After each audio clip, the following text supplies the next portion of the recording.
Lab. Here's Rob's forecast.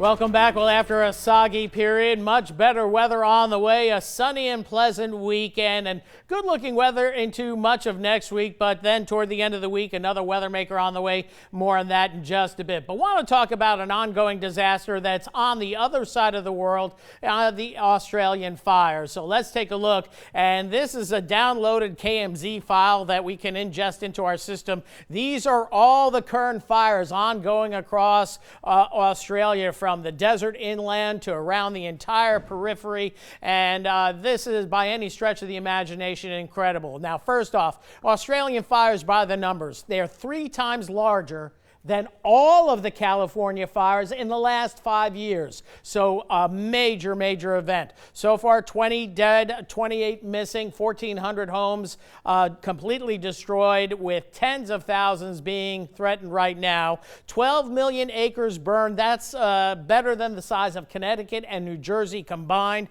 So we're talking a huge area, and nearly 500 million animals have died, from birds to anything on the ground, kangaroos, and including koalas. Koalas, the number, this is just a tentative number, 8,000 koalas have perished.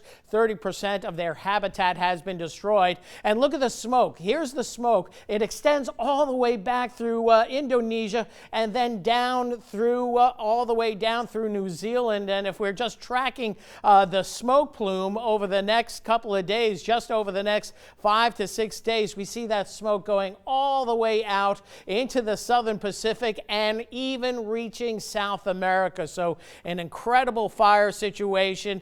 It's not produced by climate change, but climate change exacerbates these big droughts that lead to big fires. So it's on the bus. It's not driving the bus, but it's certainly a factor. But we can't blame one thing on climate change. So keep that in mind. Weather-wise, our weather, well, boy, they could use that rain that we saw today across the area. Good soaking now, just a few clouds left over. And that rainfall pretty heavy across northwestern sections of Acadiana, where we saw upwards of anywhere between 4 and about 8 inches of rain in this stripe, where showers and storms trained over the same area. The rest of us catching anywhere between 1 inch to 2.5 inches of rain, a good soaking. And fortunately, all the flooding that we saw yesterday, where those heavy rains were mainly street flooding, yard flooding. No reports of home or businesses being flooded, and that was certainly good news. So a cool front moving on through. In fact, over the next couple of hours, breezy and cool for tomorrow. It's going to be a lovely day to start out. 47 the high, and then nice and cool going into tomorrow night, with temperatures dropping into the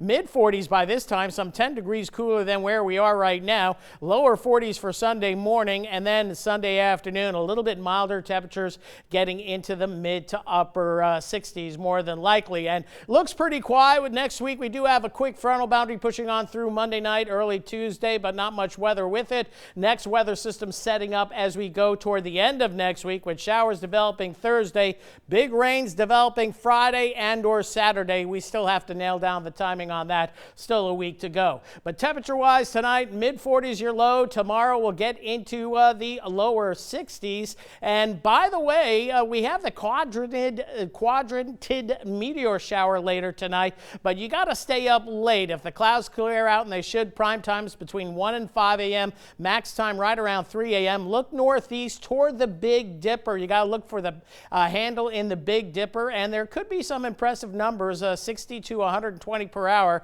So look off to the northeast, roughly 3 a.m. You got to stay up late for that, but that's what us astronomy and weather nerds do. Temperature-wise, tomorrow, beautiful day, lots of sunshine. We'll top out in the lower 60s. And as we go down the road, we'll see temperatures reaching back into the 70s Monday, a little bit cooler again Tuesday, Wednesday, and then as we head into next weekend, that's going to be our next weather maker. That's it for weather right now. We'll be right back right after this.